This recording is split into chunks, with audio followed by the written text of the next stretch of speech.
class. This is Preeti, economics educator, welcomes you on our YouTube channel. Today we are going to discuss about introduction to economics, some basic concept of economics which is very beneficial for you. Let's start with introduction to economics. जब आप economics word सुनते हैं may be आपके mind में एक बात आती है स्टॉक, वेल्थ, इन्वेस्टमेंट। जी हाँ, इसका एक पार्ट फाइनेंस से रिलेटेड है। अर्थशास्त्र दो शब्दों से मिलकर बना है, अर्थ प्लस शास्त्र।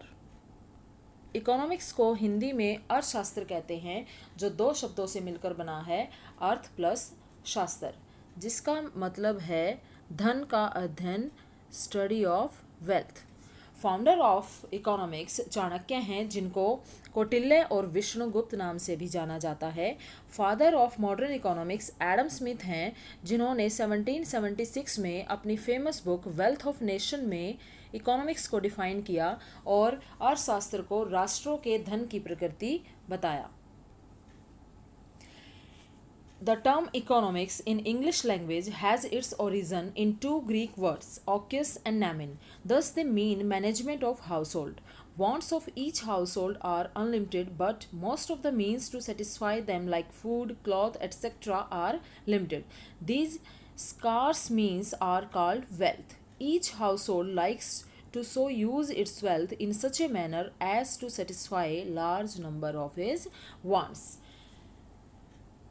इकोनॉमिक्स की शुरुआत जब होती है तो एक वर्ड आता है स्कार्सिटी, मीन्स कमी। हमारे रिसोर्सेज लिमिटेड हैं, कम हैं, और हमारी वांट्स अनलिमिटेड हैं, असीमित हैं। तो हम अपनी हर एक आवश्यकताओं को सेटिस्फाई नहीं कर सकते, इसलिए हमें चॉइस करनी पड़ती है। Economics basic problem of economy की अनलिमिटेड वांट्स हैं एंड स्कार्स रिसोर्सेज हैं और उनके अल्टरनेटिव यूज़ हैं। Economics studies the way a society choose to use its limited resources which have alternative uses to produce goods and services and to distribute them among different group of people. Study of scarcity, study of how people use resources, study of decision making. We can explain it bye an example. Suppose हम mobile ख़रीदना चाहते हैं, हम laptop ख़रीदना चाहते हैं, but एक time में हम दोनों को नहीं ख़रीद सकते, क्योंकि जो रिसोर्सेज हैं, मनी, वो क्या है, कम है। इसलिए हमें चॉइस करनी पड़ेगी कि हम मोबाइल ख़रीदें या लैपटॉप ख़रीदें। इसीलिए इसी तरीके से हमें हर एक गुड्स एंड सर्विसेज में चॉइस करनी पड़ती है। इसको हम एक और एग्जांपल से समझते हैं। टाइम, मान लीजिए हम पढ़ना चाहते हैं और हम मूवी भी देखना चाहते हैं, लेकिन एक टाइम पर हम दोनों काम नहीं कर सकते, तो हमें चॉइस करनी पड़ती है कि हम अपना कीमती समय कहाँ लगाना चाहते हैं।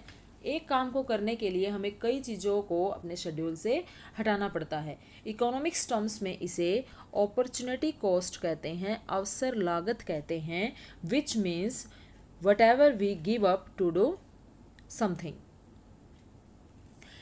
नेचर ऑफ इकोनॉमिक्स, अर्थशास्त्र की प्रकृति। अर्थशास्त्र साइंस है या आर्ट है?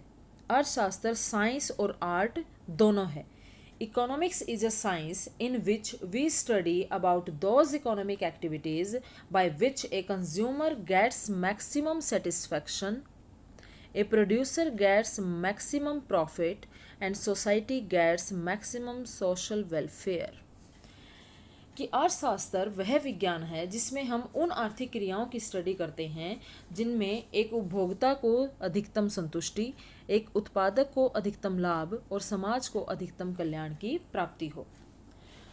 इकोनॉमिक्स साइंस और आर्ट दोनों हैं। जिस तरीके से साइंस में हम कॉजेज एंड इफेक्ट की बात करते हैं, आर्ट में हम प्रैक्टिकल नॉलेज की बात करते हैं, उसी तरीके से इकोनॉमिक्स में भी हम साइंस और आर्ट की तरह ही causes and effect and practical knowledge की बात करते हैं। जैसे प्राइस बढ़ा, डिमांड कम, प्राइस कम, डिमांड ज़्यादा। मीन्स ये जो प्राइस है ये कॉज है और डिमांड क्या है, इफ़ेक्ट है। कि प्राइस की वजह से डिमांड पर क्या इफ़ेक्ट हुआ, ये साइंस में हम स्टडी करते हैं इकोनॉमिक साइंस, ठीक है। और आर्ट क्या है, प्रैक्टिकल नॉलेज, प्रैक्टिकल नॉलेज को हम कैसे यूज़ करते हैं। Economics, normative economics and positive economics, science के ही दो टाइप हैं ये, नॉर्मेटिव एंड पॉजिटिव।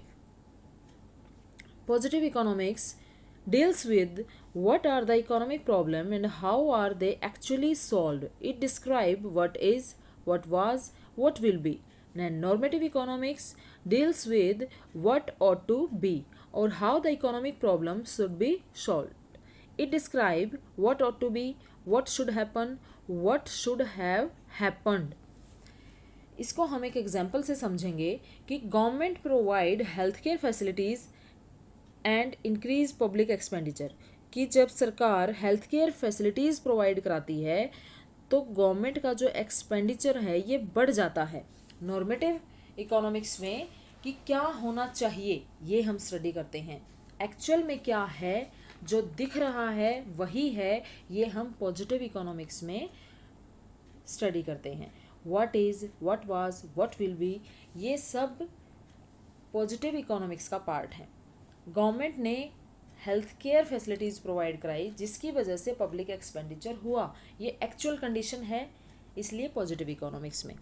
और गवर्नमेंट को अगर हेल्थ केयर फैसिलिटीज़ प्रोवाइड करानी है तो वो सभी, टू ऑल सिटीजन्स को, सभी नागरिकों को करानी चाहिए, ये नॉर्मेटिव इकोनॉमिक्स है।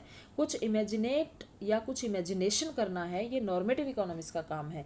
जो हो चुका है उसको कैसा होना चाहिए था, जो होने वाला है इन फ्यूचर वो कैसा होना चाहिए, ये सब हम, इकोनॉमिक प्रॉब्लम कैसे सॉल्व होनी चाहिए, गवर्नमेंट को जो हेल्थ केयर फैसिलिटीज़ प्रोवाइड करानी है वो किस तरीके से करानी चाहिए, ये सब हम नॉर्मेटिव इकोनॉमिक्स में पढ़ते हैं।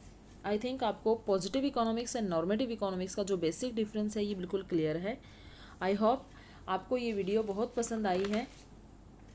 आज के सेशन में हमने इकोनॉमिक्स के कुछ basic concept and normative economics and positive economics को बहुत अच्छे से एक्सप्लेन किया। In next video we will discuss definition of economics and basic principle of economics.